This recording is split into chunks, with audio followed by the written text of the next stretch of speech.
easy. 멍상의학.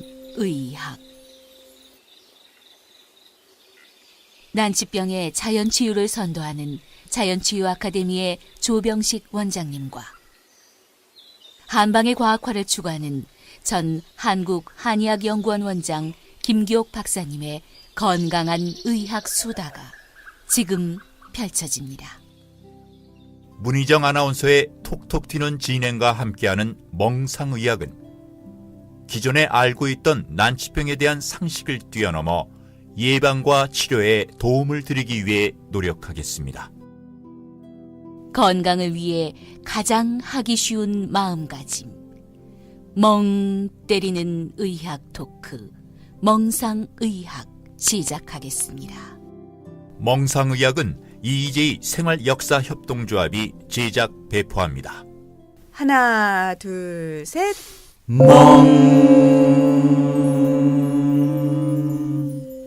예, 좋습니다. 저는 왠지 이 방송에서 멍 하나만 얻어가도 참 만족스럽지 않을까라고, 여기서 조금 더 욕심을 부려본다면 여러분의 삶의 그 습관들이 조금만 더 바뀌면 좋지 않을까라는 걸 늘 꿈꿉니다. 안녕하세요. 아나운서 문희정입니다. 네, 안녕하세요. 조병식입니다. 안녕하세요. 김기옥입니다. 네, 우리 멍상의학을 함께 해주시는 두 분 원장님, 두 분 원장님의 생활은 당연히 모범적이겠죠? 늘 그렇지는 않죠. 그러니까 너무 모범적으로 가도 한 번씩은 또 아유, 예. 변명이 길어지시고요. 예. 제일 중요한 것 중에 하나는 절제라는 것이 우리가 좀 덜 되고 있다는 게 가장 큰 문제인 것 같아요. 세상에서 제일 어려운 게 절제입니다. 맞습니다. 예. 그래서 이제 우선은 담배를 끊는다든지 술을 좀 줄인다든지 네. 우리가 먹는 것을 조금 모자란 듯이 먹는다는 것. 이런 것만 해도 암을 거의 한 반 정도는 줄일 수 있을다. 감히 이렇게 얘기할 수 있을 정도로 일상생활을 한번 돌아볼 필요가 있는 시간이기도 합니다. 정말 네. 저희가 이렇게 이야기를 하잖아요. 그러면 100% 이 방송 들으시는 분들 중에서 반은 이렇게 얘기합니다. 나 평소에 그냥 그러고 사느니 혼자 먹고 싶은 거 다 먹고 마음 편하게 살다가 그냥 죽을랜다. 이렇게 비뚤어지신 분들이 있으세요. 큰 병 걸리면 네. 후회하게 돼요. 네. 저 언제나. 진짜 궁금한 게요. 정말 우리 암 환자들 많이 보셨잖아요, 조 원장님. 예. 그분들 정말 그렇게 다 후회하시던가요? 그럼요. 진짜요? 후회하시죠. 네. 내가 왜 그렇게 살았을까? 왜 내 몸을 이렇게 혹사해 했을까? 스트레스 받으면서 그렇게 참고만 살았을까? 왜 야식을 즐기는 것을 참지 못했을까? 이런 후회들을 지난번에 또 인터뷰 하셨지 않습니까? 네, 만나뵙죠. 그분들이 그렇게 사실은. 절실하게 내 삶에 대해서 돌아보고 자신을 진정으로 사랑하는 게 무엇인가를 알게 되고 그렇게 하면 돌아가지 않아요. 저는 종교적으로 꼭 얘기하지 않아도 어떤 절대자라도 좋고 하느님이라도 좋은데 이 하느님이 병을 주는 것은 인간이 교만하지 말라고 주는 것이다. 그런 말씀을 제가 잘 드리는데 네. 사람이 무한하게 그냥 맘대로 살고 무한하게 이렇게 과로를 해도 되는 것은 절대 아니거든요. 그것도 다 교만이거든요. 자기의 능력과 자기의 그 한계를 정해놓고 그 범위 내에서 최선을 다해야지 그냥 이 독일 기계라고 우린 그러죠. 고장 안 날 것처럼. 아니 가끔 기름칠 좀 해주고 그렇죠. 어디 부품 좀 낡은 거 갈아주고 그러면 그래도 잘 굴러가지 않을까. 그 그래서 정도만 저는 해줘도. 이제 그걸 한마디로 네. 내 몸과 나를 사랑하자. 나를 사랑하자. 네, 나를 사랑하자. 과연 나를 사랑하는 방법이 뭘까? 네. 어떤 음식을 주고 어떤 마음 상태를 유지하고 저는 이런 것이라 생각하거든요. 저는 이 두 분 원장님이 참 너무너무 좋은 말씀을 계속 해주고 계시지만 진행자로서 이 멍상의학을 진행하는 사람으로서 제 욕심을 말씀을 드리면은 절체절명의 어떤 질병 상황에 가서 깨달을 수는 없는 거잖아요. 사실은 그 전에 변화되기를 원하는 마음인데 이 두 분 원장님이 던져주는 그 좋은 이야기들 속에서 단 한마디라도 들으시는 분들의 마음에 딱 남아서 그분들의 삶이 조금이라도 바뀔 수 있었으면 하는 그런 바람으로 방송을 함께 하고 있습니다.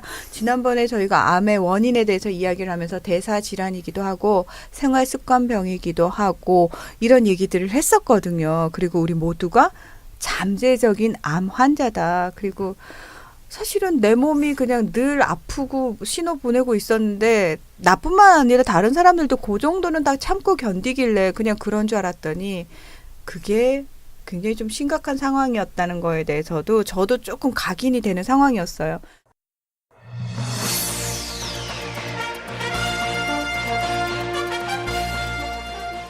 한국인의 사망 원인 가운데 가장 큰 부분이 바로 암입니다. 많은 치료법이 등장했지만 오히려 악화되거나 재발되는 경우도 적지 않은데요. 이 생활 습관을 바꿔 자가 치유 능력을 키우는 자연치료요법이 새로운 암 치료 대안으로 각광받고 있습니다. 김삼진 기자가 보도합니다. 암은 한국인의 사망 원인 가운데 항상 첫 손가락에 꼽힙니다. 암 치료법이 꾸준히 개발되고 있는데도 좀처럼 사망자가 줄어들지 않고 있습니다. 스스로를 바꾸지 않는 이상 암은 언제든 재발할 수 있기 때문에 수술과 항암 치료에만 의존하는 것은 바람직하지 않습니다. 정신적인 스트레스와 몸에 좋지 않은 식단을 고집한다면 암 치료를 받아도 암이 재발할 가능성은 항상 열려 있다는 뜻입니다. 긍정적인 마음가짐을 갖고 항상 웃고 스트레스를 받는 생활 습관을 바꿔 인체의 자가치유 능력을 키우자는 것이 바로 자연치료 요법입니다. 암 치료뿐만 아니라 모든 질병의 가장 좋은 치유법. 결국 아는 것보다 실천이 중요하다는 뜻입니다. KNN 김상진입니다. KBS 생로병사의 비밀, 암치료, 그 후 생활을 바꿔야 산다 편. 암은 남의 이야기인 줄만 알았다는 홍원표 씨. 그는 투병 생활의 순간순간을 기록하며 암이 자신에게 찾아온 이유를 묻고 또 물었다. 대답은 간단했다. 잘못된 생활 습관과 마음가짐이었다. 그러니까 원인을 거꾸로 뒤져보니까 나한테 원인이 있는데 뭐가 문제였느냐. 그러니까 결국은 생활 습관이나 어떤 스트레스나 내가 만든 것들을 해결해 나가야 된다. 그게 암 진단 이전의 생활과 결별하며 식습관, 생활습관, 마음습관을 바꿔 건강을 허락받았다는 홍원표 씨. 암보다 무서운 병은 포기암이라며 암 수술 후 힘겹게 한 걸음을 내딛었다는 말기암 극복자 황병만 씨. 죽음의 고비를 넘나들며 암을 이겨낸 세상에서 가장 강한 사람들이 아닐까 싶은데요. 이들처럼 암을 이겨낸 암 경험자들에겐 공통점이 있습니다. 스스로 치료의 주체가 되어 제대로 먹고 규칙적인 운동을 하며 자신만의 맞춤 처방으로 면역력을 높인다는 것인데요. 무엇보다 살 수 있다는 긍정의 의지와 철저한 자기관리를 통해 재발과 새로운 암, 그에 따른 동반 질환을 적극 예방하고 있습니다.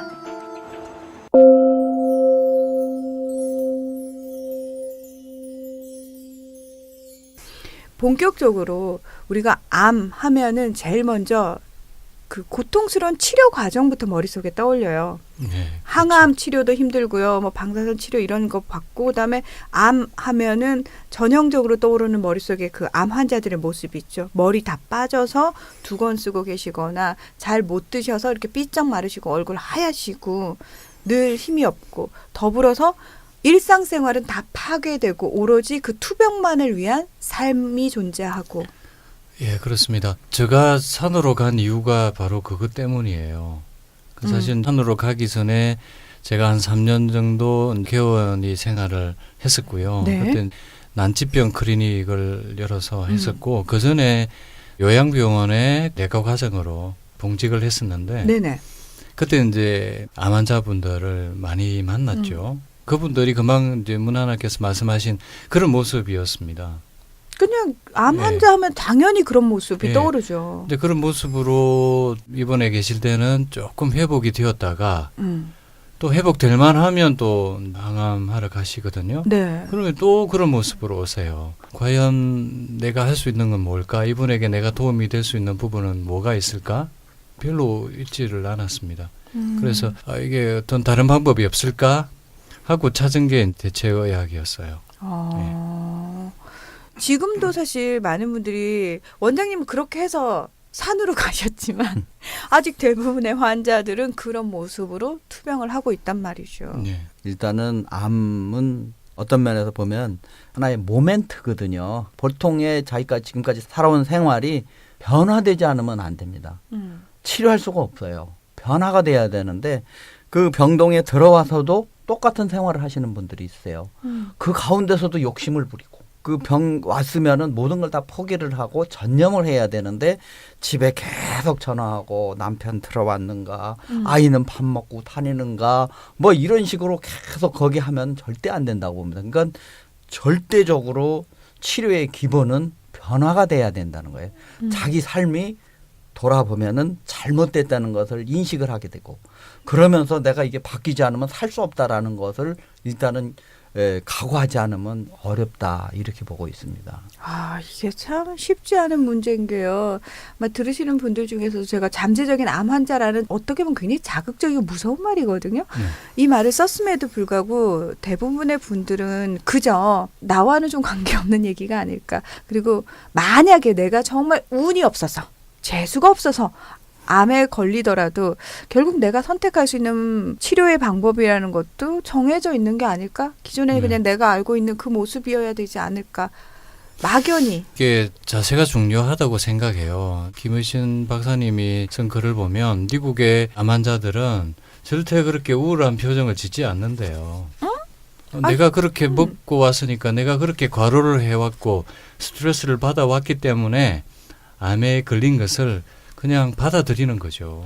아니죠. 나만 그런 게 아닌데 왜 내가 걸려야 돼요. 이렇게 되는 거죠. 예, 아니 이제 받아들이는 게 네. 처음에는 우리 암 환자분들이 암 진단을 받았을 때 부정을 하거든요. 네. 왜 내만 내가? 또 그렇게 응. 분노를 하게 되고 이거 오진 아니야? 막 이러면서. 네. 또 누구 때문에 또 탓을 하게 되고 그렇죠. 근데 이런 심리적인 변화들을 많이 겪게 돼요. 근데 이제 그게 정리가 되면 받아들이게 되거든요. 근데 그것을 얼마나 빨리 받아들이는가가 또 치료에 굉장히 중요해요. 아, 진짜요? 예.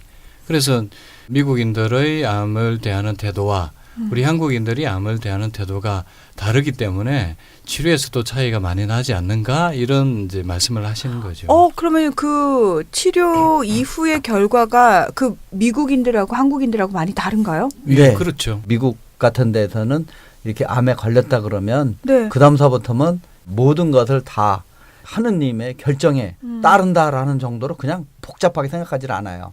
그런데 이제 한국 사람들은 그동안에 맺힌 여러 가지 한도 생각을 하게 되고 물론 반성을 하는 사람들은 좋은 케이스지만 왜 나만 왜 해필 이런 식으로 생각을 하는데 좀 더 중요한 것은 자기가 치료하려고 하는 의지가 있다와 없다라는 것은 차이가 많이 납니다. 아, 그러면 여기서 누군가는 이렇게 얘기할 수도 있어요.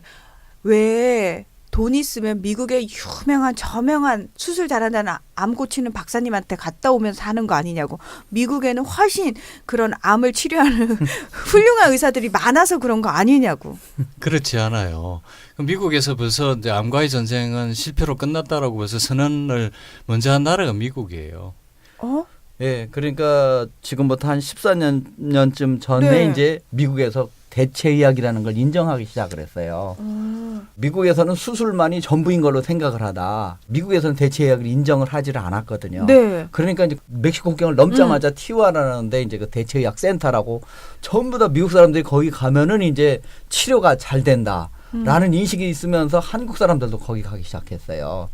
그래서 이제 미국의 대체의학이 인정이 되지 않을 때는 수술을 잘했던 것이죠. 네, 수술. 그런데 이제 최근에는 수술보다도 회복 또는 그 후의 노력이 중요하다라는 것이 미국 쪽에서도 많이 인정이 되면서 미국도 최근에는 이제 암 환자들한테 침을 놓거나 뜸을 뜨거나 한약도 써가지고 치료를 하기 시작을 했어요. 근데 지금 말씀하시는 게 사실 공식적으로 인정이 된 부분인가요? 꼭 치료가 되지 않아도 암 환자의 삶의 질이라는 게 있거든요. 네. 암 치료를 하면서 항암 하든지 방사선 치료하든지 하게 되면 말초 혈관에 염증이 생기면서 저리고 아프고 쑤시고 피곤하고 그러거든요. 아, 치료 과정에 당연히 뒤따르는 예, 부작용이죠. 동반하는. 그거를 좀 개선을 해주면 얼마간을 살더라도 우선은 삶의 질이 중요하다. 안 아프게 어떻게든지 내가 투병 생활했으면 좋겠다 이거거든요. 네. 이게 그런 것 같은 것들이 이제 대체의학에서 현대의학으로는 해결할 방법이 없었는데 조금씩 개선을 해주더라 이거죠. 그러면서 미국 쪽에서도 도입을 하고 있고 우리나라도 거의 미국 수준이랑 별 차이가 없을 만큼 많이 진전이 됐어요. 아, 그러니까 뭐 예를 들어서 네. 서양의학에 있어서 암 네. 수술이란지 이런 부분에 있어서도 우리가 그렇게 뒤처지는 게 아니군요. 그럼요. 지금 뭐 수술, 항암, 방사선 이렇게 3대 요법이죠. 네. 이게 뭐 미국에 뒤처지지 않습니다. 예, 그리고 뭐 항암제 개발되면 바로바로 들어오고요. 아. 예, 그렇기 때문에 뭐 요즘은 뭐 암 치료하러 미국 갈 필요는 없는 거죠. 예. 우리가 인식을 바로 해야 될 부분은 환자분들이 오시면은 지금 우리가 5년 생존율은 사실 최근에 많이 늘어났거든요. 네. 그래서 이게 전 국민 대상으로 암 검진을 하기 때문에 조기 발견률이 올라갔기 때문에 또 그렇기도 하고 또 치료율도 많이 올라간 게 사실이에요. 그래서 저도 의사이기 때문에 또 자연 치유하는 의사지만 뭐 3대 요법을 무시하는 건 아니거든요. 우리가 알고 해야 되는 부분들이 저는 있다라고 보는 거죠. 네. 조기 발견, 조기 수술이 완치율은 제일 높아요. 그렇지만 좀 진행된 암은 이게 수술로 암세포가 다 제거되지 않는단 말이죠. 그러니까 흔히 말해서 우리가 왜 1기 초기에 발견을 하면은 살았지만 예. 3기, 4기로 넘어가면 우리가 흔히 맞습니다. 말기라고 그러면은 아, 그럼 어떡하지? 이렇게 걱정부터 할 정도로. 그래서 지금 이제 1기, 2기라 하면 수술하고 또 퇴원하고 수술 잘 됐습니다. 네. 뭐 이렇게 되지 않습니까? 그렇죠. 근데 이게 또 문제는 재발이거든요. 그러니까 수술이라는 것은 눈에 보이는 암 덩어리만 제거하는 거지. 제거하면. 근데 1기, 2기라 하더라도 림프나 혈액에 미세암이 남아 있어요. 아, 그걸 타고 다닌다고 말씀을 예, 하셨죠. 이게 그 잠재적인 불씨가 계속 남아 있는 것인데 일단 수술을 하면 아, 잘 됐습니다 하면 모든 암이 다 없어진 걸로 생각을 해요. 그렇죠. 예, 그러다 보니까 전혀 노력을 안 하고 이게 미세암 같은 경우는 경우에 따라서 이제 면역을 정진시킨다든지 그러면 역전시키면서 극복을 해나갈 수도 있는데 아 그냥 네. 수술이 잘 됐다니까 모든 것이 완벽한 걸로 착각을 해요. 이제 끝났으니까 네. 암은 또 상관이 없는 질병이 돼버린 네. 거죠. 또 남아있는 미세암이 네. 그러니까 이분이 암에 걸린 원인이 있죠. 네. 우리가 앞에서 이야기했던 여러 그렇죠. 가지. 그런데 이걸 그대로 또 반복을 하게 되면 남아있는 미세암이 또 증식을 하게 되겠죠. 아예 자리를 깔아준 거네요. 예. 증식하시라고. 예. 1년 뒤에 2년 뒤에 아, 예, 눈에 보이면 재발 이렇게 되는 거죠. 이게 일단 한번 그게 아무리 초기에 발견을 했었어도 암이라는 질병화 됐을 때는 이건 내 삶이 이때부터 완벽하게 바뀌지 않으면은 언제든 반복될 그럼요. 수 그렇죠. 있는 일이구나라고 네. 아예 사실은 작정을 해야겠군요. 암 체질이라고 이야기를 할 수 있습니다. 암 체질. 그렇죠. 무서운 체질. 살찌는 체질이 버금가는 무서운 체질, 암 예. 체질. 발암 유전자들이 스위치를 켜고 있고 여전히 네. 그다음에 종양 억제 유전자는 스위치를 끄고 있고 네. 이 상황이 계속되면 언제든지 또 암은 재발되고 전이될 수 있는 거죠. 이게 유전자를 켜고 있는 것 자체가 체질인 거예요. 근데 이 체질이라는 게 다시 말씀드리지만 저희가 타고난 거라든지 또는 뭐 절대 바꿀 수 없는 게 아니라는 그렇죠. 거죠. 그렇죠. 예, 이게 네. 이제 체질을 강화시킨다고 그래요. 체질을 바뀌는 것은 아니거든요. 그러니까 우리가 체질이라는 것이 어떤 면에서 보면은 부모님으로부터 물려받은 거냐, 네. 아니면 이제 처음 그 태어나서 먹은 음식 같은 걸로 형성된 체질화된 거냐, 예. 이런 것이 이제 좀 여러 가지로 얘기가 있지만 어쨌든 우리가 이 사상 체질의 원칙은 체질은 평생 변하지 않는다는 거예요. 근데 이제 뭐 갱년기 들어서 갑자기 호르몬이 변화하면서 빼샥 말랐던 사람이 갑자기 살이 찌기도 하고 살이 쪘던 사람이 아무런 이유도 없이 빠지기도 하거든요. 그러니까 이게 체질이 바뀐 거냐. 그렇지만 그건 아니라고 보는 거예요. 근데 체질은 이제 제가 계속 말씀드린 체질은 체질은 또 다른 물론 의미인 좀 거죠. 물론 이제 네. 사상 체질인데 네. 어쨌든 간에 그런 체질은 바뀌는 것은 아니다라고 보는 것이고 이제 지금 말씀하신 이제 암 체질이라는 것은 후성 유전학을 얘기했듯이 바뀔 수도 있는데 바뀌기 위해서는 많은 노력을 해야 되는 거예요. 자기 지금까지 먹던 거라든지 생활하는 거 예. 생각 이걸 다 바꾸지 않으면 바뀌지는 않는다고 보는 거죠. 그리고 이제 그 유전자를 바꾸는 작업이 네. 예, 바로 관리라는 거죠. 관리예요. 예. 그래서 수술 이후에 관리가 중요하다. 그 수술 이후의 관리라고 우리가 뭉뚱그려서 그냥 그런 부분에 대한 예. 이게 그 병원에서 그런 정보들을 주지 않기 때문에 저는 환자들의 재발률이 높다고 생각을 해요. 그냥 관리 잘 하시라고 이렇게 얘기를 하지. 그렇죠. 구체적으로 어떻게 하시라고. 그러니까 이제 그러니까요. 그것을 우리가 실질적으로 그 예방 측면에서 뭐 음식에 대해서 체크를 해보는 거죠. 자기가 너무 술, 담배 또는 뭐 어떤 육식 또는 뭐 먹는 것 중에 편향된 것 이런 것 같은 것들을 좀 바꿔야 되는 것이고 자기한테 맞는 것은 무엇인지를 찾아야 되는 것이고 그렇게 해서 이제 먹는 것, 생활하는 것 이런 것이 바뀌어서 면역을 증강시키는 거죠. 그러니까 우리가 이 면역이라는 것은 담을 높이 쌓는 거거든요. 도둑이 들어오려고 그러면 담이 높으면 못 넘거든요. 그런 것처럼 높이 싼다든지 아니면 계속 감시를 잘 해가지고 계속 검진을 하면서 이거 면역력이 떨어졌는지 높아졌는지 자기가 어떤 음식이라든지 한약이라든지 또는 운동을 통해서 해봤으니까 과연 성적이 좋아졌는지 나빠졌는지 플랜을 짜가지고 그렇게 노력을 해서 예방을 해야 된다는 것이죠. 예, 금방 김 원장님께서 면역과 관련해서 말씀을 해주셨는데 이제 이것도 굉장히 중요하고요. 이제 그걸 우리가 통틀어서 면역요법 이렇게 이야기하거든요. 우리 백혈구 중에서 암세포를 파괴하는 NK 세포, T세포 이런 게 있어요. 얘네들을 많이 늘려주고 활성화시켜주는 거죠. 그러면 이제 암세포를 파괴하게 되니까 정식을 억제하게 되겠죠. 그렇지만 이것만 가지고는 안 돼요. 예. 대체의학하는 통합의학하는 우리 선생님들이 대부분 면역요법을 위주로 해서 치료를 하고 있거든요. 네. 근데 문제는 제가 이걸 한 5년 정도 해보니까 이것도 재발을 하더라고요. 아, 그 면역 요법만 가지고는 예, 한계가 있다. 그래서 이걸 어떻게 해결할 것인가, 이 왜 재발을 할까? 네. 굉장히 공부하면서 또 연구를 했죠. 예, 그래서 암에도 줄기세포라는 게 있어요. 줄기세포. 줄기세포. 네. 예, 전체 암세포의 1%가 줄기세포예요. 그 얘가 죽지 않고 남으면 또 정식을 하게 되는 거죠. 그래서 재발을 하고 전이를 하게 됩니다. 이 암줄기세포는 항암 치료로도 죽지 않고요. 방사선 치료로도 죽지 않고요. 면역 치료로도 죽지 않아요. 그럼 어떻게 해야 돼요? 네. 그래서 이 줄기세포를 없애야죠. 그래서 저는 이것이 자연치유가 답이다라고 이제 주장을 하고 있는 겁니다. 그 암 줄기세포를 없앨 수는 있는 거예요? 그렇죠. 유전자를 바꾸어서 없애야 되는 거고 네. 이 암줄기세포는 태아세포로 돌아간 거예요. 예, 이걸 이제 발생 유전학에서 나오는 것인데 이제 정상세포가 태아 때 세포로 돌아간 걸 줄기세포라고 해요. 예, 그게 암줄기세포예요. 그래서 이제 우리가 암을 검사하는 방법 중에 암 표지자라는 걸 이제 혈액 검사로 하거든요. 네. 예, 그게 소화기 계통이나 폐암 같은 경우에는 CEA라는 게 있고요.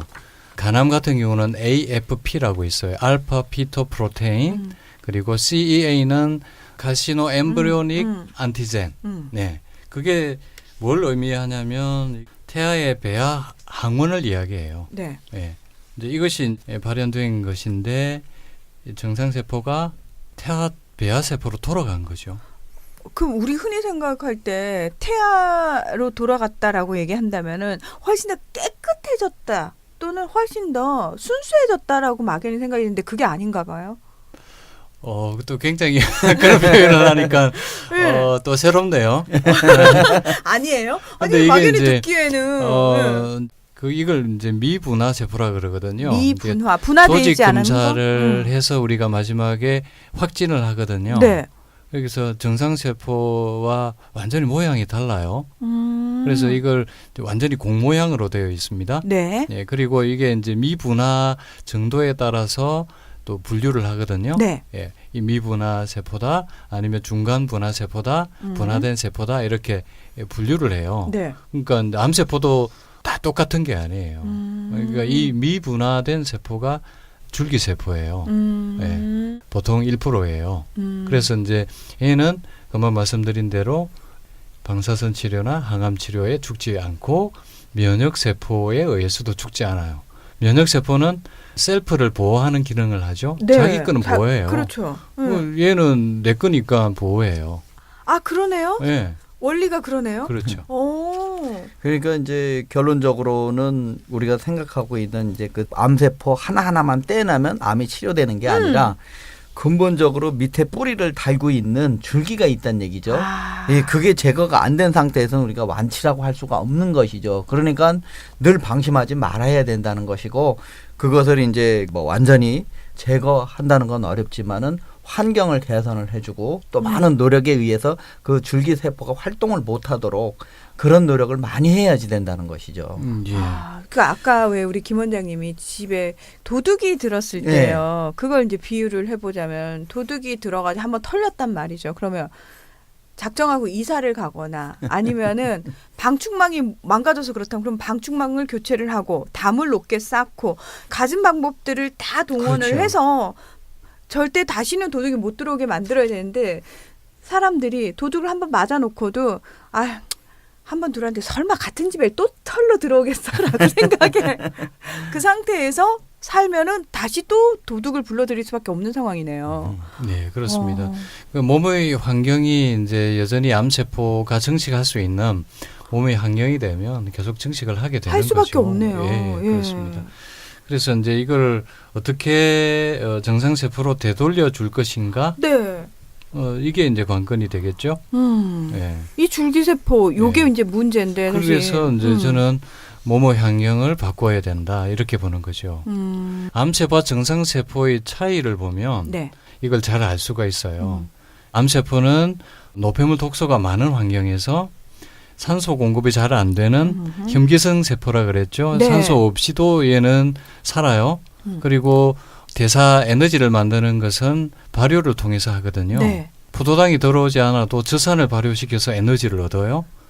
자기가 알아서. 예. 물론 이제 포도당도 나중에 에너지원으로 사용을 하지만 네. 네. 그래서 암 환자분들은 탄수화물, 당류의 섭취를 제한해야 된다.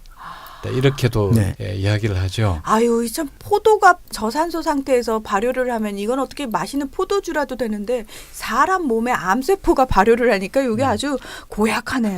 네. 어디다 쓸 수도 없고. 예. 그렇죠. 그래서 결론적으로 이야기하면 우리가 산소와 네. 영양소가 잘 들어가는 환경에서 정상세포가 세포 분열을 하죠. 네. 성장을 하고. 그렇죠. 예.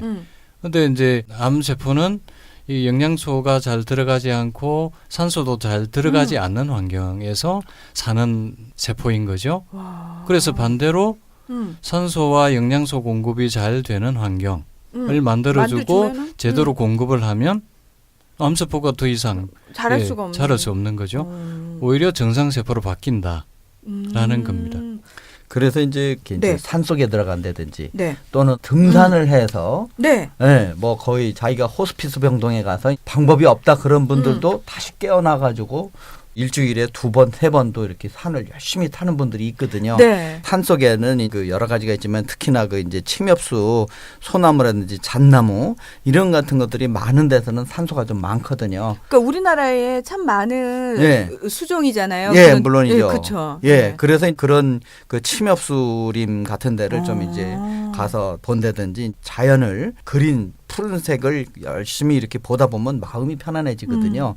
예, 그런 것 같은 것들이 좋아서 일반적으로 이 산소를 좀 많이 접촉하고 그런 방법. 우리가 또 폐로만 호흡하는 게 아니고 피부로도 호흡을 하거든요. 그렇죠. 예, 그러니까 그 산소가 많은 데 가서 뭐 오랜 시간을 머무는 것 이런 것 같은 것들이 그 암 환우들 중에는 기적적으로 견디고 또 이렇게 회복을 하는 그런 분들의 이제 대표적인 것이 이제 등산이라고 할 수가 있어요. 그 다음에는 이제 좀 더 저기 하다 그러면 체온을 높이기 위해서 여러 가지 그 운동 또 숯가마라든지 사우나라든지 이런 것 같은 것들로 자꾸 해주고 이제 우리 한방에서는 왕뜸이라고 해서 뜸을 배에다 이렇게 여러 개를 올려놔서 네. 그렇게 해줌으로 인해서 그 백혈구도 많이 증가시켜주고 또 실질적으로 체온도 높여주고 이런 그 효과가 있거든요. 그래서 근데 체온 높이는 것과 관련해서 제가 좀 질문을 드리면 이게 겉체온과 저는 안의 체온이 다를 거란 생각이 막연히 들거든요. 예, 그러니까 우리가 체온으로 재보지 않아도 네. 머리가 뜨끈뜨끈하다든지 이런 것 같은 것들은 이제 우리가 화라고 그러거든요. 네. 그 화라는 것은 체온계로 나오지 않는 비생리적인 열이거든요. 그러니까 느낌으로 오는 거예요. 왜냐하면 이제 혈액 순환이 잘 안 되는 곳에 특히 머리 같은 경우는 이 혈관 발달이 많이 안 된 상태 피가 집중적으로 많이 몰리거든요. 네. 그러니까 머리 쪽에서 혈액순환이 잘 안 될 수밖에 없는 거예요. 그러면 지금 체온을 높여야 된다고 면역력을 높여주는 그 체온은 뭘 얘기하는 거예요? 이게 이제 우리는 수승화강이라고 그래서 네. 이 머리는 뜨겁기 쉽고 발은 차갑기 쉬워요. 피가 머리로 많이 몰리면은 상대적으로 다리는 차갑거든요. 네, 발이 차가워지죠. 그래서 네. 이제 그걸 정상으로 돌려주는 게 이제 배꼽이 한가운데 아닙니까? 네. 네, 그래서 단전호흡을 한다든지 그러면 그렇죠. 이제 바란스를 잡아줘요. 그래서 우리가 머리는 차갑게, 발은 따뜻하게 해주는 것이 역시 우리 몸을 균형을 잡아주는 것뿐만 아니라 면역을 증진하는 방법이 되기도 하는 거예요. 아, 그러니까 단순히 전체적으로 다 무조건 뜨끈뜨끈한 데서 지져야 돼. 이 차원이 아니군요. 예, 그 흔히 말하는 뭐 숯가마에 들어가서 그냥 견디기보단 빨빨 흘리고 예, 무조건 그보다는 따뜻한데. 예. 숯을 이렇게 내놓고서요. 네. 밖에서 숯 뜨거운 데 있죠. 네. 그 숯이 막 뻘겋게 보이는데 거기서 이렇게 복사열을 받는 것 이런 것 같은 것들이 오히려 더 좋다고 봐요. 숯가마에 들어가면 거기 자체는 산소도 좀 차라리 부족하거든요. 그러니까 숯을 이렇게 뻘겋게 달구고 있는데 가서 아픈 쪽이나 또 필요한 쪽 특히 환부를 거기에 찌워주면은 굉장히 도움이 된다고 봐요. 그래서 전체적인 것보다는 부분적으로 옛날 그 병원에서도 탄소봉이라고 그래서 그 부위만 뜨겁게 이렇게 전달해주는 그런 치료도 있었거든요. 이제 지금 또 그 고주파요법이라는 게 있어요. 네. 예, 이렇게 몸 속에까지도 열을 일으키는 방법인데 물론 워낙에 열이 많은 사람은 별 도움이 안 되더라고요. 이 고주파라는 것도 속이 냉한 사람들, 이제 특히 소음인들 같은 경우들은 아주 좋은 효과를 일으키는데 원래 이제 열이 많던 소양이나 이런 사람들은 그거를 함으로 인해서 뭐 이 담낭 쓸개에 돌이 잘 생긴다든지 또 지방종이라고 해서 근육의 사이에 기름이 모이는 이런 또 피부에 이 알러지가 생기는 이런 경우도 많이 봤거든요. 그래서 열이 무조건 좋은 것은 아니고 특히 이제 몸이 냉한 체질 늘 손발이 차갑고 기운이 처진 이런 사람들한테는 도움이 된다고 보고 있습니다. 네. 곤절요법의 가장 대표적인 게 옛날 어머니들 아궁이에 불 때는 거죠. 네. 그게 사실 몰랐는데 굉장히 굉장하죠. 좋은 지금 거였다면서요. 우리 지금 네. 출산율이 OECD 국가 중에 최하인데 옛날에 우리 어머니들은 많이 낳았지 않습니까? 그럼요. 네, 그만큼 자궁이 건강한 거죠. 그러니까 왜 지금 생각하면 아니 우리 옛날 엄마들은 어떻게 애를 그렇게 낳고 일도 그렇게 하고 그렇죠. 힘든 가운데도. 어떻게 살았지라는 생각이 예. 들거든요. 예. 그래서 이제 열을 넣을 때 아래쪽으로 아랫배 쪽으로 열을 많이 넣어주는 게 좋아요. 예, 그래서 금방 김 원장님 말씀처럼 이제 온열요법이나 몸을 따뜻하게 체온을 올려주는 방법, 그다음에 기혈순환, 특히 기혈순환이 중요하거든요. 저희는 이제 기혈순환을 개선하는데 제일 좋은 방법은 사실 운동이에요. 운동. 예. 그다음에 보조적으로 할 수 있는 게 뭐 이게 족욕이나 뭐 반신욕 뭐 이런 것도 좋은 방법이고요. 요즘 정말 사실 반신욕의 효능에 대해서 얘기들 많이 하시잖아요. 예. 그래서 이제 저희가 잠을 자연 치유하는 방법이 네. 사실은 별거 없어요. 첫 번째, 일단 노폐물 독소가 많거든요, 우리 환자분들이. 그래서 노폐물 독소를 해독하는 게 필요하고요. 해독. 네. 그다음에 기혈 순환을 개선하는 거 많이 순환. 막혀 있기 때문에 순환 장애가 순환을 있으니까. 개선해서 순환을 개선해야 또 산소나 영양소 공급이 잘 되겠죠. 그렇죠. 세포에. 그렇죠. 그죠? 예. 네. 전달을 골고루 또 해주는 것도 중요하니까. 그렇죠. 그리고 산소나 영양소가 잘 공급되도록 해야 되겠죠. 그럼요. 문화님이 저희 경주 산내 산골에 와 보셨지만 제가 산으로 들어간 이유 중에 하나가 바로 이 산소 때문이죠. 산소 농도가 도심보다 1, 2% 정도 더 높거든요. 근데 네. 원장님 있잖아요. 그냥 막연히 사람이 몸이 아프면은 딱 마음이 약해지니까 그냥 왜 산으로 들어가면 좋을 거야라고 생각해서 들어갔다고 생각을 했거든요. 근데 그게 아니라 지금 말씀하신 거 들으면 되게 과학적인 이유가 있어서 들어간 거였어요. 예, 예. 더욱이 이제 그 자연을 깨달음 공부를 해야 된다 그러는 것이 자연에서 가다 보면 욕심을 부릴 필요가 없어요. 왜냐하면 이 나무들도 이렇게 보면은요, 맨 위에 있는 잎은 이렇게 뾰족하게 이렇게 그 뭐랄까 창살처럼 돼 있어요. 그게 뭐냐면 그 밑에 있는 이파리에 햇빛을 주기 위해서 자기가 창살처럼 그 가지를 쳐요. 아. 그 밑에는 그냥 모양이 그냥 동그래도요. 그 맨 위에는 보면 그렇게 가지를 쳐요. 그런 것처럼 우리가 모든 사람이 이 환경을 유지하기 위해서는 양보를 해야 되는 게 있거든요. 그런 것 같은 것들을 자연에서 보면 또 우리가 이제 산속에 들어가면 오감을 자극을 해요. 오감 소리, 자극? 예, 소리라든지 냄새라든지 이런 여러 가지 맛이라든지 시야라든지 이런 것 같은 것들을 자극을 해주면 마음이 편안해져요.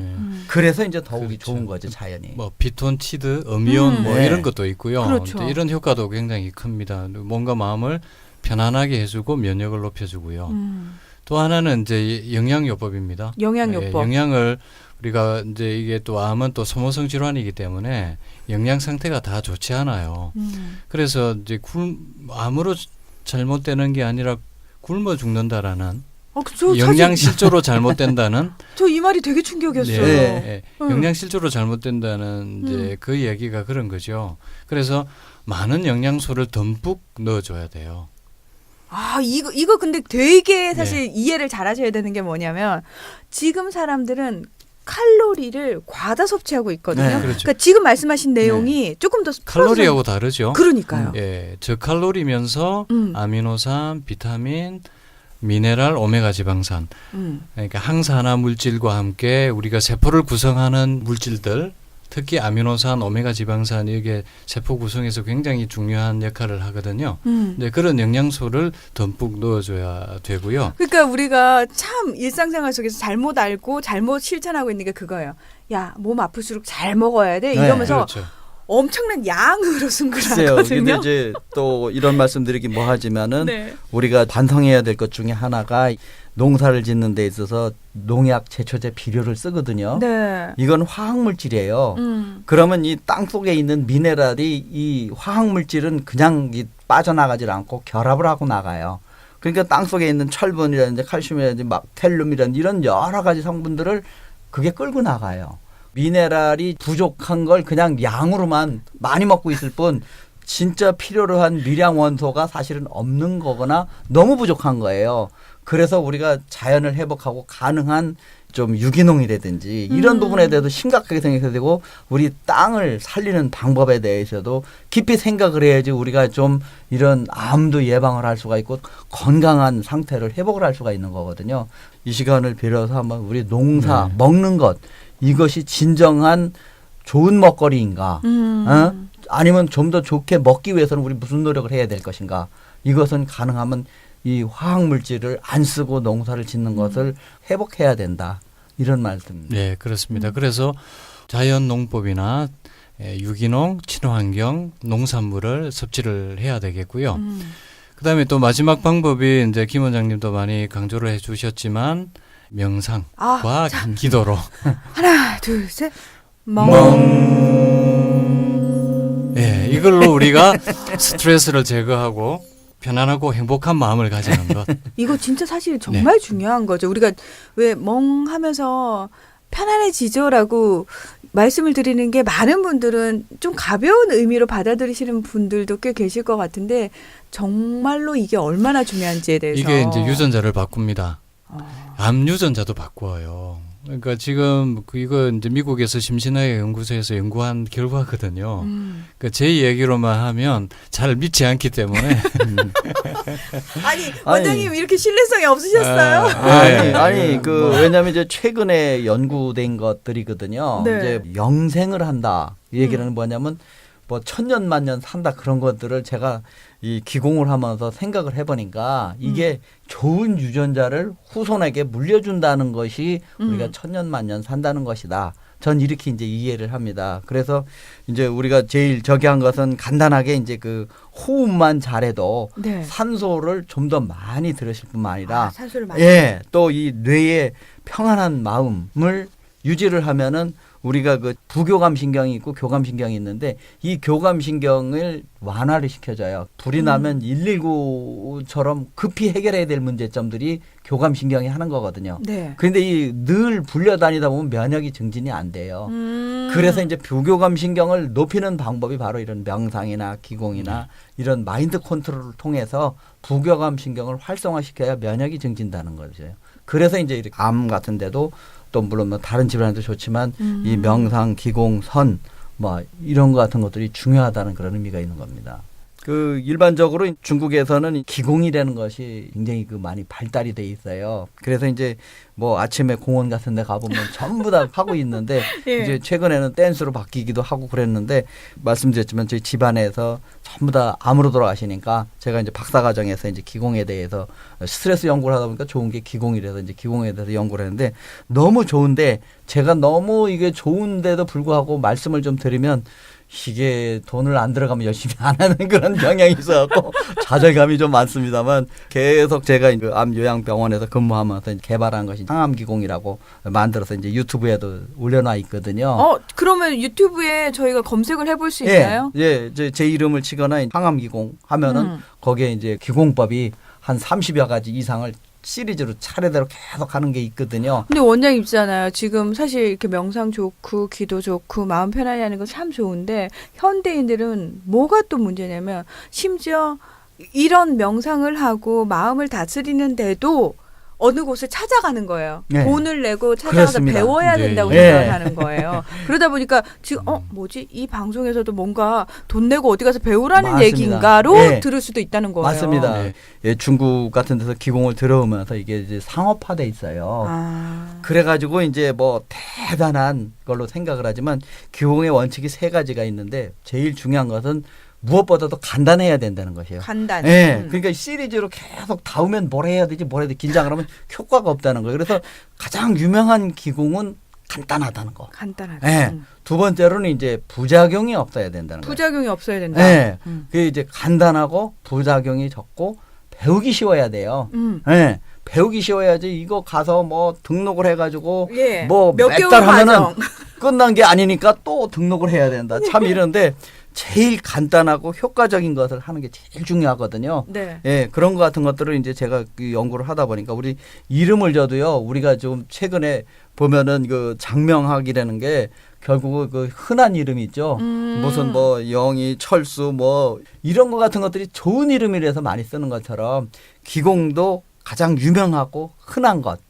이것이 가장 좋은 것이더라고요. 그러니까 너무 막 복잡하고 뭐 좋은 걸 꼭 배울 필요 없이 제 자랑이 아니라 그 국민 체조도 만들고 그랬는데 이게 오. 간단하게 그 이제 그 항암기공 같은데 제가 이제 매일 아침마다 이제 환자들하고 같이 해서 이렇게 완성을 했고 또 써보고 와서 네. 너무 좋은데 다 할 필요가 없어요. 그 중에 한두 가지. 그러니까 제일 중요한 것을 맨 앞에다 이렇게 포진을 했고 네. 또 시간이 되면 이제 걸음을 걸으면서 하는 것까지 다 완성을 해놨는데 다 할 필요는 없어요. 시간이 될 때 간단하게 할 수 있는 것 한두 가지만 해도 이제 중요한 것은 얼마만큼 집중을 해서 지속을 했느냐라는 것이 중요하지 그냥 뭐 이거 한다고 하루 이틀에 다 효과 있는 것은 절대 아닙니다. 그렇죠. 그 저희는 이제 국선도 기술위원이라는 것을 주로 프로그램으로 하고 있고요. 명상도 사실 여러 가지 방법이 있습니다만 김 원장님 말씀하신 것처럼 간단하고 쉽게 할 수 있는 방법들이 있거든요. 1시간 강의로 다 배울 수 있어요. 네, 30분 이론 강의하고 30분 실습하고 이렇게 하면 하는 방법은 배울 수 있거든요. 이제 문제는 이걸 계속 실천을 해야 이제 자기 걸로 만들 수 있다는 거죠. 사실은 그것 때문에 많은 분들이 자꾸 어디 등록을 하세요. 돈을 네, 내고. 이게 이제 예. 중국에서 이제 명인이라는 것은 우리나라 인간 문화재에 속하는 사람들 때문에 이제 기공이 많이 발달이 돼 있어요. 그것이 한 20-30명 정도 되는데 그 중에는 딱 한 가지만 갖고 20-30년을 해가지고 그렇게 인정을 받는 분이 있으세요. 저도 이제 그 산 속에 가서 이렇게 기마 자세를 하고 서 있으면 지나가던 사람이 오줌을 싸고 있나 그런 정도로 그 기마 자세로다가 버티는 거거든요. 이게 말뚝석이라고 이제 우리말로는 그 한 가지만 가지고 매일매일 해도 매일매일 느낌이 다르고 효과가 달라요. 예, 그것은 이제 그만큼 얼마만큼 집중을 하느냐 또 얼마만큼 이제 자꾸 쌓이면은 점점 더 느끼는 게 많아지거든요. 그래서 복잡하게 여러 가지가 아니라 딱 한 가지만이라도 매일 실천을 하면 그 효과를 볼 수가 있습니다. 이게 자꾸 뭐 아까 죄송합니다만은 1시간도 필요가 없습니다. 딱 3분만 가르쳐줘도 그걸 가지고 이걸로 끝장을 보겠다라고 하면은 효과를 진짜 보는 것들이 있습니다. 예, 제발 왜 우리가 늘 새해가 되면 헬스클럽에 등록을 하고요. 예, 예. 참 많이 합니다. 돈 들여서 또 뭔가 돈을 들여야지 제대로 체계 있게 배우고 하려면 제대로 해야지 욕심을 자꾸 부리게 되는데요. 정말 부탁드리고 싶습니다. 그 욕심마저도 내려놓은 채 한 가지라도 꾸준히 하루에 5분이라도 3분이라도 그러네. 꾸준히 하겠다라는 마음가짐으로 그렇게 또 마음을 좀 바꾸셨으면 예. 명상도 뭐 아침이나 저녁이나 15분 정도만 시간 내면 네. 얼마든지 하실 수 있으세요. 하다 못해 저는 진짜 우리가 늘 하는 거 있잖아. 하나 둘 셋 멍 이거를 그러면- 아니 진짜 예. 수시로 갑자기 예. 조금 내가 피곤하고 약간 스트레스 받았는데 할 때 그냥 혼자서 멍 제가 사실 그러고 있거든요. 아주 그 예. 좋은 방법 중에 하나인데 그게 이제 그러니까 이 스트레스에 대해서 연구를 하다 보니까 스트레스라는 건 먼지와 같아 갖고 훅 분다고 날아가는 게 아니라 떴다 가라앉았는데 아, 끊어야 되는 거지. 스트레스를 끊어야 되거든요. 잠시라도. 네. 제가 이제 테니스를 주치의라고 테니스 코트 주치의라고 그러는데 테니스 하면서 딴 생각을 하면 안 되거든요. 그렇죠. 공이 날라오니까. 공만 봐야 예, 돼요. 그게 바로 스트레스 해소 방법인 거예요. 뭐인가 몰입을 하면서 잠시라도 끊어야 되는 거예요. 아. 그것이 이제 우리가 생각하고 있는 명상 중에 하나일 수가 있거든요. 그러니까 많은 분들이 게임을 하거나 그렇죠. 그런 방식으로도 스트레스 해소를 한다고 생각합니다. 예, 물론이죠. 그러니까 원래 게임도 사실은 좋은 선수련 중에 하나예요. 그거 하는 동안 아무 생각이 없어지거든요. 그런데 이제 그것이 조금 더 발전이 돼가지고 그 욕심을 자꾸 이제 낸다든지 성적을 더 높이 하려고 그러면 그거는 이제 스트레스죠. 근데 제일 중요한 것은 하여튼 뭔가에 몰입을 하면서 아무런 딴 생각이 안 나는 그런 시간을 하루에도 뭐 적어도 10분이라든지 이런 식으로 이제 아까도 말씀드린 멍하는 생각보다가 한 뭐 몇 초라도 자꾸 끊는 것이 결국은 스트레스를 이기는 방법 중에 하나다. 이렇게 보고 있습니다. 근데 게임은 문제가 있습니다. 저희가 한우분들 중에 학생들이 가끔 오거든요. 네. 당연히 뭐 컴퓨터 들고 와서 그렇죠. 게임에만 몰두해요. 산에 들어오면 예. 심심하다고 생각하거든요. 네. 그러니까 딱 1시간만 기회를 줘요. 컴퓨터. 전자파가 문제예요. 아, 전자파. 그럼요. 예. 예. 그리고 거기에 서너 시간 몰두하면 다른 거 못 하잖아요. 그렇죠. 예, 운동해야 되고 식사 챙겨서 해야 되는데 그것마저 잊어버리고 예. 하게 되는 어우, 문제점이 제대로 있어요. 된 모아지경에 예. 빠진 거죠. 그러니까 저 뭐 최근에는 그 몰디브에 신혼여행들을 가고 그러는데 네. 그 몰디브의 모토가 뭔지를 아세요? 노슈즈 노뉴스예요. 일체 모니터, 핸드폰 이게 없이 아주 그 나이브하게 그냥 말로 맨발로 돌아다니는 거예요. 이 정도의 환경을 사실은 만들어줘야 돼요.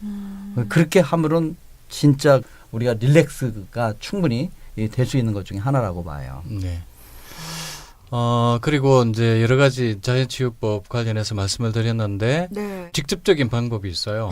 이제 암줄기 세포를 죽이는 파이토케미칼이라고요. 파이토케미컬. 네, 식물의 항암 성분이에요. 네, 식물의 화학 성분인데 여러 가지가 있습니다. 몇 가지 소개를 드리면요. 네. 브로콜리에 많은 설포라판, 브로콜리 이거 진짜 네. 건강식품이라고 그다음에 얘기하잖아요. 양파 껍질에 많은 케라세틴, 그리고 강황에 많은 커큐민, 그리고 뭐 십자가 식물들에도 이런 성분들이 많아요. 뭐 브로콜리, 클리플라워, 양배추, 겨자씨 뭐 이런 종류들이죠. 아, 근데 저 또 이렇게 뭐가 좋다고 그러면 사람들이 자꾸 이것만 과도하게 먹잖아요. 네. 원푸드 예, 다이어트잖아요. 맞아요. 예, 맞습니다. 맞아요. 근데 이제 제가 보기에는 장내 박테리아 환경이라는 것은 화학적인 그 요법으로 쓰는 이 양약 같은 경우는 선택적인 것이 좀 적어요. 그 식품이라든지 한약은 장내에서 그걸 흡수하는 일종의 리셉터라고 그래요. 그것에 따라서 많이 좌우를 해요. 그러니까 우리가 먹는다고 다 에너지화 시키는 게 아니고 자기와 코드가 맞는 것만 에너지화 시킨다는 거예요. 그래서 이제 일반적으로 이런 그 여러 가지 음식들이 있지만 그것이 이제 결론적으로는 체질에 따라서 그게 다른 거예요. 강황이라든지 굉장히 그 이제 속이 냉한 사람들은 효과를 보는데 또 열이 많은 사람들은 별 효과를 못 봐요. 이와 같이 음식이라는 것은 다 어떤 쪽으로든 조금 치우쳐 있어요. 뜨겁거나 차갑거나 물론 무득하는 것도 있지만은 그것이 오히려 이제 치료의 방법으로 쓰이지만 안 맞는 사람이 있어요. 내가 속이 차갑다면 따뜻한 걸. 그러니까 우리가 따뜻한 물만 먹어도 속이 편안해지는 사람이 있는가 하면 저 같은 경우는 항상 열이 많으니까 한겨울에도 냉장고에 있는 찬물을 먹어야지 마음이 편안해져요. 네, 이런 것처럼 생약을 기반으로 해서 이제 약을 만들거든요.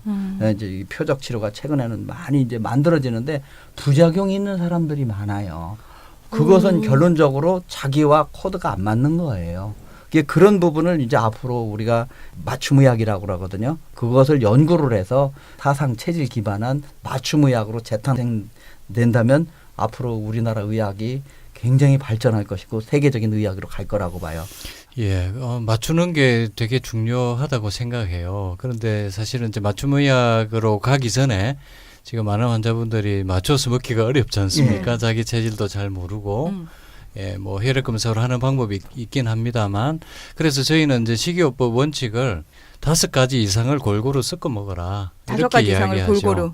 그러면 이제 독성이 중화되어서 몸에 해롭지 않고 이롭게 된다. 근데 섞어 먹을 때 혹시 기준들이 있나요? 어떤 뭐 색깔별로 섞어 먹으라든지. 예, 컬러푸드 5가지 색깔을. 색깔을 골고루 섞어 먹는 식으로 하죠. 그래서 이제 금방 제가 말씀드린 그런 파이토케미칼이 많이 들어있는 식품들을 위주로 해서 골고루 섞어 드시면 예, 올바른 식이요법이 될 거라고 생각을 합니다. 네. 자, 오늘 암에 일반적으로 알고 있었던 치료 방법, 저희가 알지 못했던 그 이면, 사실은 허상들이죠. 네. 그리고 어떤 부분에 더 치중을 하고 어떤 원리를 알고 암을 치료해야 되는지에 대해서 가장 기본적인 이야기들 뿐만 아니라 그 어떤 매체에서도 알려주지 않았던, 병원에서 알려주지 않았던 부분들을 말씀을 드린 것 같아서 조금 새로운 이야기가 아니었나 싶기도 해요. 예, 이거는 사실 가장 최신의 의학이에요. 그러니까 이게 후성유전학과 분자생물학에 기초한 아주 최신의 정보들입니다. 네. 예, 그래서 아는 만큼 치료를 할 수 있거든요. 네. 이길 수 있고요. 그래서 공부를 많이 해야 돼요. 우리 한우분들, 우리 가족분들 많이 하셔야 되고요. 저도 뭐 이렇게 항암 치료와 병행을 하기도 합니다만 아셔야 될 것은 이제 항암 화학요법이 소위 말하는 항암제가 치료제가 아니라는 것을 잘 알고 쓰셔야 돼요. 이것은 암을 정식하는 억제제지, 정식 억제제지 치료제는 아닌 거예요. 그래서 제대로 치료하기 위한 방법들을 우리가 잘 찾아 나가야 되겠다. 항암제는 이제 정식하는 암 세포들은 잘 억제를 해요. 죽이고 들어가기 때문에. 네, 그래서 남아있는 1%의 줄기 암세포, 예, 이것을 우리가 정상세포로 바꾸어주는 것이다. 여기에 대한 정보들은 앞으로 많이 나올 겁니다. 이제 지금 맞춤형 의학도 지금 현대의학에서도 많이 연구가 되고 있고 최근에 언론을 통해서도 많이 소개가 되고 있거든요. 그게 바로 유전체 분석이거든요. 예, 유전체를 분석해서 거기에 맞는 이게 변이된 유전자가 어떤 게 있는지를 알고 쓰는 거죠. 지금 표적 항암제가 몇 가지 나와 있습니다만 굉장히 제한적이에요. 예, 맞춰서 써야 되는데 그런 종류가 몇 가지 안 나와 있다 보니까 예, 쓸 수 있는 환자분들도 제한되어 있고요. 그 지금 최근에 보면 유방암 뭐 유전자도 96개인가 새로 찾았다고 그러고요. 그러면 이게 맞춤형 치료가 가능하죠. 그러면 이게 또 약물로 개발되려면 최소한 5년에서 10년 정도 또 시간이 걸리거든요. 그게 네. 또 문제입니다만 일단 또 시간을 벌어야 돼요. 그렇죠. 예, 시간을 우리 한우분들이 절대 희망을 잃지 마시고 우리가 잘 관리하면서 삶의 질을 높이고 생명을 연장하고 시간을 부셔야 돼요. 그러면 정말 이제 암도 정복할 날이 저는 곧 올 거라고 봐요. 예, 그리고 문제는 이게 표적 항암제도 화학요법이기 때문에 또 그렇고요. 이제 면역 항암제가 요즘 최근에 또 꽤 개발되어서 각광을 받고 있는데 이게 또 보험이 안 되니까 한 1억 원 정도 해요. 키타루드라는 예, 얼마 전에 우리 그 미국의 지미 카트 네. 전 대통령께서 네. 예, 그걸로 치료를 하셨거든요. 표적 항암제나 아니면 면역 항암제 뭐 이런 것들도 우리가 생명을 연장하는 데 많이 도움이 될 거고요. 그런데 또 문제는 또 이것도 줄기세포까지는 해결하지 못해요. 예, 그래서 더 중요한 부분은 줄기세포를 정상세포화하는 것이다. 그리고 그러한 천연물들이 또 개발되고 있고요. 네. 연구되고 있어요. 근데 이제 문제는 우리 의학계가 과학적인 거에만 너무 이렇게 일반화되어 있기 때문에 천연물은 약물로 인정하지 않거든요. 이제 물론 이제 기능식품 형태로 개발되고 있습니다만 최근에는 또 이것도 변화가 되고 있어요. 네, 독일에서는 이것도 이제 식물 약물로 인정이 되는 추세로 가고 있고 미국에도 그런 연구들이 많이 진행이 되고 있고요. 사실 여기에 대한 연구들은 우리나라만큼 많이 되어 있는 나라가 또 드물어요. 우리나라는 또 한의학을 또 기반으로 하고 있고 또 많은 대체의학하는 분들이 또 연구를 하고 있고요. 예, 그래서 저는 이제 앞으로 암 치료의 새로운 패러다임은 통합 치료다. 이게 현대의학의 3대 요법도 좋지만 여기에만 의존해서는 한계가 분명하다. 그래서 이런 자연치유, 줄기세포를 파괴하는 물질들, 정상화시키는 그런 천연물들, 영양소 이런 것들이 함께 이루어져야 된다고 생각을 합니다.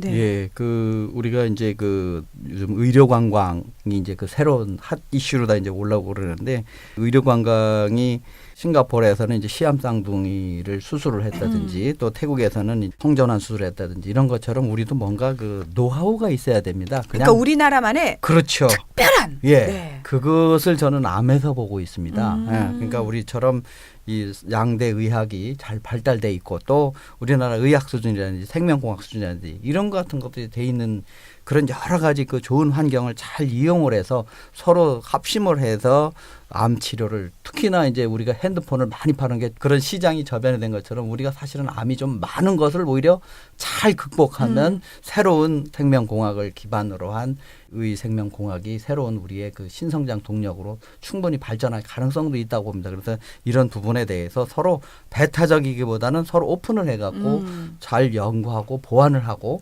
이것을 가지고 새로운 아이템으로 나간다 그러면 의학도 굉장히 발전할 수 있는 오히려 우리나라가 의학의 테스트베드가 되고 허브가 될 수 있는 그런 좋은 기회라고도 생각이 됩니다. 네, 이 회에 걸쳐서 우리가 암에 대한 이야기를 나눠봤는데요. 저는 두 분 우리 원장님의 좋은 이야기 들으면서 결론이 이렇게 났네요. 바보야, 문제는 관리야. 이렇게 할 수 있지 않을까. 자, 잠재적인 암 환자 여러분, 평소에 관리 잘 하셔야 됩니다. 자, 그 관리의 구체적인 내용들 두 분 원장님이 조목조목 짚어주셨거든요. 잊어버릴 만 하면 다시 한번 들으시고 끊임없는 복습으로 생활화시키는 노력들 하시기 바랍니다. 오늘 두 분 원장님 고맙습니다. 네, 감사합니다. 감사합니다.